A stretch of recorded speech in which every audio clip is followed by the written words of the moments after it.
오늘은 특별히 세례 요한에 대해서 오늘 말씀하고 있습니다. 아름다운 사명자 세례 요한, 그 별명이 참 그렇게 붙여져야 될 것 같아요. 아름다운 사명자, 가장 아름다운 사명을 감당하다가 정말 아름답게 하나님의 부름을 받은 사람이 바로 세례 요한입니다. 그래서 오늘 그 첫 번째 우리가 생각해 볼 것은 예수님의 오심을 예비했던 세례 요한, 곧 증언자의 사명을 감당했던 세례 요한에 대해서 한번 생각해 보려고 하죠. 오늘 15절에 보면 이렇게 말씀합니다. 우리 같이 15절 다시 한번 읽어보겠습니다. 시작. 요한이 그에 대하여 증언하여 외쳐 이르되 내가 전에 말하기를 내 뒤에 오시는 이가 나보다 앞선 것은 나보다 먼저 계심이라 한 것이 이 사람을 가리킴이라 하니라. 아멘. 세례 요한은 끊임없이 오실 예수님 메시아에 대해서 그가 증언했습니다. 그러면서 이제 예수님을 한번 만나고 그에 대해서 증언하여 외쳐 이르되 이렇게 얘기합니다. 예수님의 사명은 바로 예수님의 오심을 증언하고 예수님의 오심에 대해서 말씀하는 사역입니다. 그러면서 그가 이렇게 얘기합니다. 내가 전에 내 뒤에 오시는 이가 나보다 앞선 것을 말한 것은 바로 이분에 대해서 얘기하는 것이다. 이렇게 얘기하죠. 사실 세례 요한은 이건 시간적 순서를 얘기하지 않습니다. 왜냐하면 그냥 일반적인 시간적 순서라고 하면 이 땅에서의 시간적 순서를 얘기하는 거죠. 왜냐하면 사도 바울은 예수님보다 사실은 먼저 태어난 사람이거든요. 왜냐하면 누가복음의 말씀 보면 엘리자벳이 하나님의 은혜 가운데 아기를 갖게 됐죠. 사가랴와 엘리사벳이 사실 아기를 가질 수 없는 상태, 곧 나이가 많아서 아마 두 분 자체가 인간적으로는 아이에 대한 소망이 끊어질 것 같은 그런 나이였습니다. 특별히 아마 엘리자벳도 나이가 많아 아마 생리가 끊어지는 그런 상황 속에서도 놀랍게도 사가랴가 성전에서 이제 제비뽑아 성전에서 들어가게 되었을 때 대제사장 직무를 감당했을 때 그것에서 주의 천사를 보게 되죠. 그래서 하나님이 주의 천사를 보내서 하신 얘기가 사가랴 내 기도 소리를 들었다 이 얘기를 해요. 그러니까 너무나 놀라운 거예요. 왜냐하면 누가복음 잘 보면 금방 말씀드린 것처럼 사가랴와 엘리자벳이 사실 인간적으로는 아기를 기대할 수 없는 나이, 그런 나이였습니다. 그럼에도 불구하고 이 사가랴는 하나님 앞에 또 엘리자벳은 하나님 앞에 하나님 아기를 주십시오라고 간구하고 있다는 거죠. 이게 바로 믿음인 거예요. 사람은 아무도 우리가 할 수 없는 것 같고 이룰 수 없는 것 같고 할 수 없을 정도의 그 문제인 것 같은데 하나님은 그것을 하게 하시고 해결될 수 없는 문제 같은데 해결하게 하시는 분이 바로 하나님이십니다. 그래서 이렇게 이런 강구 속에 태어난 사람이 바로 세례 요한입니다.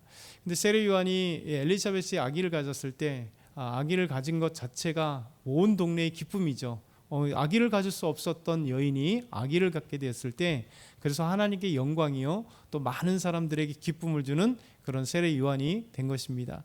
그러면서 세례 요한의 어머니 엘리사벳이 이제 임신한 지 6개월 만에 마리아를 찾아가요. 사실 정확하게 하면 마리아와 엘리자벳은 사촌 관계 정도가 됐던 관계예요. 그러면서 지금 마리아를 찾아갔을 때 임신한 지 6개월이 되었을 때 마리아는 성령으로 잉태되었다는 소식을 들었을 때 정말 어떻게 보면 불안하기도 하고 또 하나님의 은혜인데도 아무리 천사가 나타나 그렇게 얘기한다 할지라도 두렵고 힘들지 않겠어요? 그래서 엘리자벳이 찾아가서 임신할 수 없었던 나에게도 하나님을 위해서 아기를 갖게 되었다. 그러면서 태중에 놀고 있는 예수님을 향하여서 복되다 마리아여 하면서 아름다운 찬송을 드리는, 그러니까 이 땅의 시간적 순서로 보면 세례 요한이 적어도 6개월 어간 더 빠른, 어떻게 보면 더 형님이죠. 그럼에도 불구하고 이 세례 요한은 예수님에 대해서 얘기할 때 그가 나보다 먼저 나신 분이다 이렇게 얘기해요. 나보다 먼저 계신 분이다. 나신 게 아니라 먼저 계신 분이다. 이것은 이 땅에 나오는 순서를 얘기한 게 아니라 세례 요한은 지금 메시아에 대해서 예언하고 있잖아요. 오실 그리스도에 대해서 예언하고 있는데 그분은 바로 하나님이 보내실 메시아이기 때문에 그렇죠? 나보다 먼저 계신 것을 알고 있었던 너무나 놀라운 분이 바로 세례 요한입니다. 그러면서 세례 요한은 원래 6절부터 8절에도 아름다운 오심에 대해서 우리에게 증거를 했었는데, 하나님께로부터 보내심을 받은 사람이 있으니 그 이름은 요한이라. 그가 증언하여 왔을 때 곧 빛에 대하여 증언하고 모든 사람이 자기로 말미암아 믿게 하려 함이라. 이것이 세례 요한의 사명이에요. 그는 참빛이 아니죠. 우리 앞에 말씀 보면 4절에 참빛 곧 생명이 예수님 안에 있었고 그 빛이 이 땅에 왔을 때 어둠이 깨닫지 못하더라, 이렇게 말씀하고 계세요. 예수님은 참빛 그 자체예요. 생명 그 자체. 그래서 예수님은 참빛, 생명 그 자체이신데 이 빛에 대한 증언자로 세례 요한이 왔다. 그래서 세례 요한이 한 것은 그 빛을 믿게 하시는 그 아름다운 사명을 가진 사람이 바로 세례 요한. 그래서 8절에 그는 이 빛이 아니요 이 빛에 대하여 증언하러 오신 분이다. 이게 참 중요한 거죠. 우리의 사명은 무엇일까? 세례 요한을 보면서 오늘 말씀 묵상하면서 한번 다시 나에게 대해서 한번 퀘스천을 갖고 물음표를 가지면서 나는 무엇이? 라고 하는 생각들을 한번 가지면서 나는 어떤 사명을 가지고 있을까? 그러면서 나의 사명들을 하나씩 그 작은 것부터 큰 것까지 다시 한번 생각해 보면 참 아름다운 사명일 것 같아요. 왜냐하면 이미 우리는 다 사명자를 받았잖아요. 목회자로서의 사명, 그렇죠? 그러면서 또 아빠로서, 또 우리 남편으로서, 가정의 가장으로서 이런 어떤 것도 다 사명이잖아요. 여러분도 마찬가지입니다.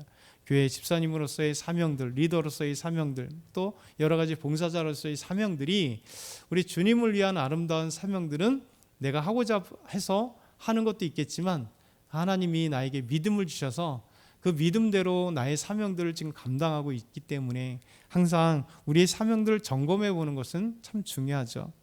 세례 요한은 이렇게 예수님의 오심에 대한 예비하는 자로 우리에게 분류받았다. 그러면서 19절에서 27절에는 이제 세례 요한은 자신의 위치를 너무나 잘 알아요. 사명자로서의 위치. 그래서 벗어나지 않는 세례 요한에 대해서 말씀하고 있죠. 19절에서 27절에 보면 유대인들이 예루살렘에서 제사장들과 레인들을 요한에게 보냅니다. 궁금했죠.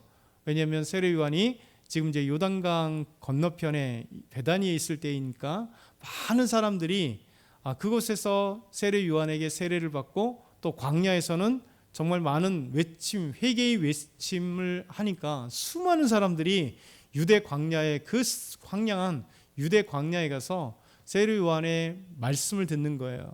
그러니 이제 예루살렘 사람들이 긴장하지 않겠어요?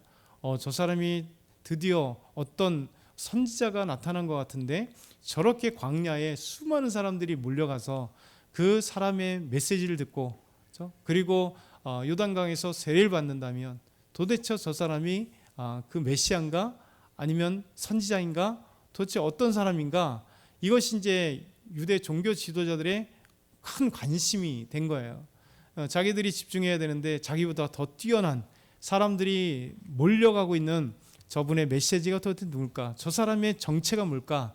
생각해서 유대인들이 예루살렘에서 이제 대제사장과 제사장들과 레인들을 보냅니다. 그러면서 세례 요한에게 물어보죠. 너는 누구냐라고 물어보죠. 그러면서 요한이 그때부터는 자신을 밝히 드러내서 자기를 숨기지 않고 말합니다. 나는 그리스도가 아니다. 그 사람들이 지금 사실은 그리스도, 당신이 메시아냐, 이것을 묻고 싶어서 왔기 때문에 너는 누구냐라고 할 때 그들의 온 목적을 세례 요한은 너무 잘 알았어요.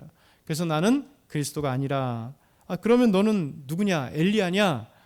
나는 아닙니다. 그렇다면 그 선지자냐? 아니다. 그러면 우리를 보낸 사람들에게 밝히 말하여 대답해라 라고 얘기합니다. 여러분, 여기서 세례 요한의 아름다운 모습이 있잖아요. 보통 이제 인기를 얻으면 다 자기에게 집중되기를 원하잖아요. 사실 초심은 처음엔 요랬다가 어느 순간에 올챙이적 생각을 잃어버리고 멋진 개구리의 모습만을 나타낼 때가 많아요. 대부분의 사람들 그렇잖아요. 이 세상에 많은 사람들이 처음 초심을 대부분 다 힘을 얻고 나면, 인기를 얻고 나면, 돈이 많이 생겨나고 나면, 어떤 자리에 올라가면 옛날의 모습과는 달라지는 모습이 있어요. 사실 그 두 가지는 있겠죠.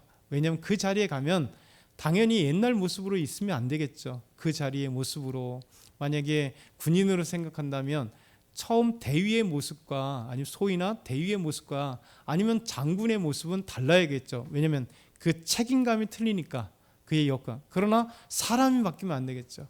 근데 여기서 말하는 것은 어떤 인기를 서서히 얻게 되면 사람들이 변질이 되는 거죠. 근데 세례요한은 놀랍게도 자기의 사명을 변질되지 않아요. 자기 사명을 분명히 해요. 사람들이 몰려듭니다. 그러면 선지자라고 칭하며 몰려들지 않겠어요? 그리고 그분이 당신이 하나님이 보내시기로 한 그 메시 아닐까요? 왜냐하면 너무나 놀라운 메시지를 전하고 있고 하나님의 말씀을 전하고 있고 또 그리고 누구도 잘 하지 않는 세례를 지금 베풀고 있으니까 그러니까 이런 큰 인기 속에서 수많은 사람들 그 한마디에면 수많은 사람들이 회개하고 우리 하나님께로 돌아오고 있는 사람들이니까 다 그렇게 생각할 겁니다. 근데 세례 요한은 No, 나는 그리스도가 아니다. 그럼 당신이 엘리야입니까? 말라기 4장에 보면 오실이라고 했던 그 엘리야가 아닙니까? 나 아니다. 그렇죠? 그렇게 얘기합니다. 그 선지자, 이 그 선지자는 바로 하나님이 모세에게 말씀하신 거예요. 이 다음에 너와 같은 선지자를 보내주겠다. 이게 메시아거든요. 그래서 사람들이 그 선지자라고 하면 그 한 사람의 선지자, 그 오시겠다고 하는 그분입니까? 라고 말할 때 나는 그 선지자가 아니다. 이렇게 얘기를 하는 거예요. 그럼 무엇이냐? 그랬더니 세례 요한이 이렇게 얘기하죠. 나는 선지자 이사야의 말과 같이 주의 길을 곧게 하라고 광야에서 외치는 자의 소리다. 그렇죠? 이게 이사야 40장 3절의 말씀이에요. 광야에서 외치는 자의 소리. 이게 소리라고 하는 것 잘 들어보세요. 분명히 지금 주의 길을 굳게 하라고 곧게 하라고 주의 길을 첩경, 옛날에 첩경이나 지름길을 내는 오심을 예비하는 사람입니다. 그럼 소리는 뭡니까? 분명히 메시지죠. 언어죠. 그런데 여기에서 소리는 또 한 가지 의미를 거죠. 소리라고 하는 것은 분명히 내고 있는데 실체가 없는 거예요. 그러니까 들으면 끝나는 거죠. 사라지는 거죠. 그러니까 세례 요한은 너무나 멋진 얘기를 한 거예요. 나는 주의 길을 예비하는 사람, 그리고 광야에서 외치고 이 소리로 사라져야 될 사람. 그래서 예수님이 드러나고 나는 없어져야 될. 사명자는 사실 그렇습니다. 하나님의 사명자는 아무리 큰 일들을 감당해도 그 큰 일들을 감당할 때 때로는 우리의 이름이 있죠. 그러나 마음속에는 항상 주님의 영광을 위하여 드러내고 주님의 영광을 위해 살아갈 수 있도록, 그게 바로 사명자의 모습이에요. 그래서 어느 순간에 그 사명자들이 예수님의 영광을 가로채고 하나님의 영광을 가로챌 때 사람이 변질되잖아요. 그래서 그 사람들이 때로는 이단들이 되고 때로는 교회에서 교만한 사람들이 되고 교회에서 보이지 않는 어떤 힘과 권력들을 보이지 않는 누리려고 하는 사람들이 되는 이유가 초심을 잃어버린 채 이 세례 요한처럼 끝까지 영광의 자리를 충분히 받을 수 있고 조금만 하면 변질될 수 있는 자리에 있음에도 불구하고 변질되지 않는 세례 요한의 모습을 우리에게 보여줍니다. 그러면서 나는 이사야 선지자 이사야 40장 3절의 말씀처럼 나는 광야에서 주의 길을 예비하는 그런 사람, 주의 길을 곧게 하라고, 저 구불구불한 길을 우리 주님 오시는 길을 곧게 해서 오심을 쉽게 오게 하시는, 그리고 예수님 오는 그 길을 준비하는 그런 광야에 외치는 소리와 같이 또 준비되고 사라지는 사람이다. 그러면서 그들이 또 물어보죠. 내가 만일 그리스도도 아니고 엘리야도 아니고 그 선지자도 아닐 텐데 왜 세례를 베푸냐? 그랬더니 세례 요한이 마지막으로 하는 얘기가 27절에 나는 물로 세례를 베풀거니와 너희 가운데 너희가 알지 못하는 한 사람이 섰으니 곧 내 뒤에 오시느니라. 나는 그의 신발끈을 풀기도 감당 못하겠다. 이게 세례 요한의 모습이에요. 오늘 저와 여러분이 세례 요한을 보면서 다시 한번 우리가 사명을 생각하고 하나님이 주신 사명, 그러면서 우리가 하나님 앞에 우리의 사명의 길을 잃어버리지 않고, 그렇죠? 우리의 마음을 잃어버리지 않고 오직 하나님께 영광 돌리면서 하나님이 기뻐하시는 일을 감당하는 이 세례 요한이 묵묵히 가는 것처럼 우리가 주의 사명자의 길을 갔으면 좋겠습니다. 오늘도 저와 여러분이 하나님께 영광 돌리기 소망합니다.